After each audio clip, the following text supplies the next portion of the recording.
Get up on out of here, you. You're being retired. Go on. Get out of here. I love you. I'll see you at home, baby. Boom! Look at this. New logo, baby. Ooh, yeah. Look at that.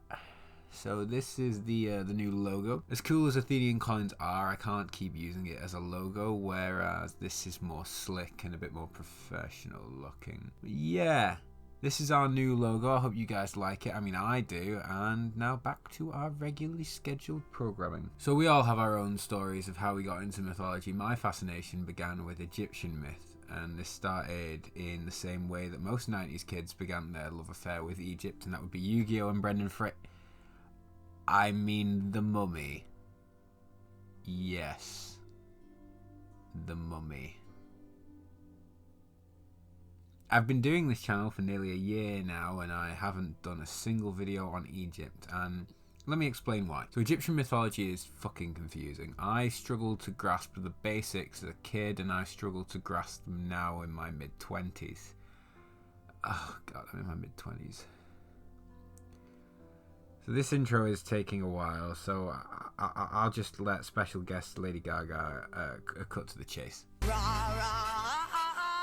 That's right, this week we will be talking about Ra. Ra is one of, if not the oldest god in the Egyptian pantheon. And who was he? Ra was the ancient Egyptian god of the sun and the creator god. He had many, many forms, but we will get to that because, boy, there is a list and a lot to talk about. More than can be said in a 10-minute video. So, think of the sun for me.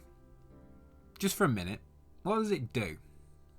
The sun gives life to so many things. It allows crops to ripen, plants to grow, us to see, and is thus an object of worship for many civilizations. It is an object of creation, but the Egyptian creation myth deserves its own video because it is wacky. Ra also had a prominent story where he travelled through the underworld at night, where he faced snake gods of chaos, snakes, and even more evil things, like more snakes. Ra, on this incredible journey through night, sleeps right through. Ra's power comes from his hidden name, which only he knew. If anyone learnt his name, and some did learn his name, they would gain all his powers. His iconography was very, very varied. His earliest mention was during the Second Egyptian Dynasty, which began in 2890 BCE, and his worship lasted up until the Christianization of Rome. Damn Christians! Ra was embodied in many ways as a pure human, a man with the head of a beetle, a man with the head of a ram, a full-body ram,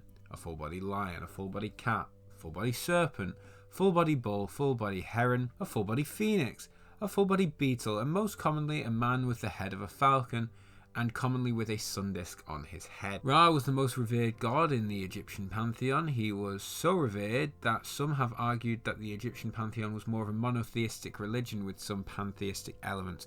However, I personally don't think this is the case.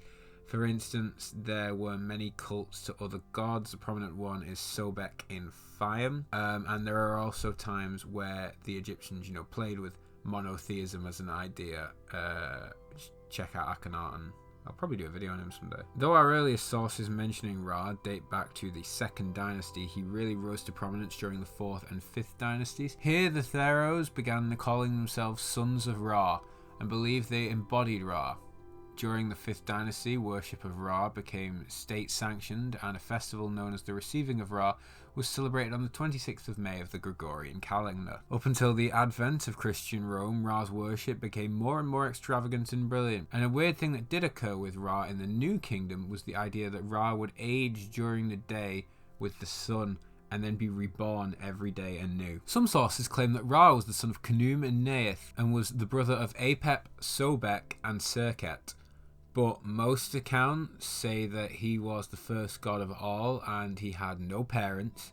He had many children, including Ma'at, Bastet, Seit, Tefnut, Hathor, Sekhmet, Anhor, and Shu.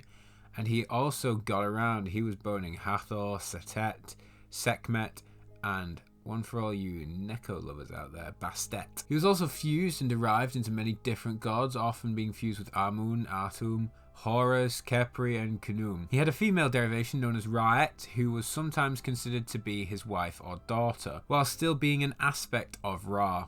And probably the most famous derivation of Ra was by Akhenaten, as I mentioned earlier. He took the sun disk aspect of Ra, called Aten, and the story also deserves its own video, and it will get one.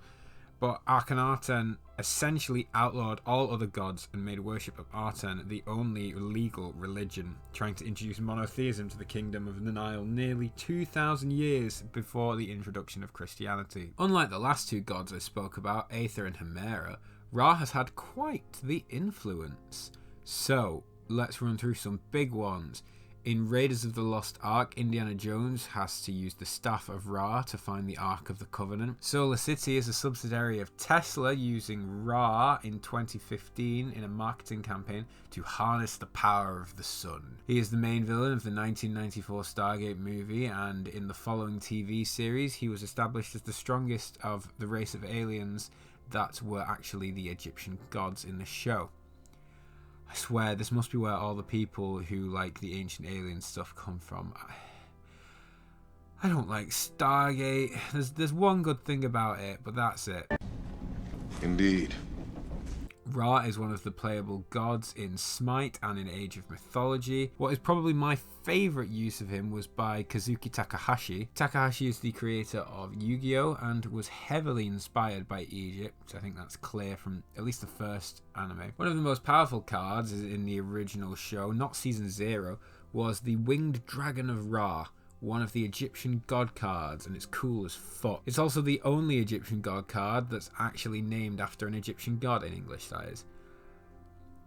Also, before I let you go, can anyone recommend a good book on Egyptian mythology and history? Because God, it's confusing, and I feel like if I just read the pyramid texts now, I'll be lost.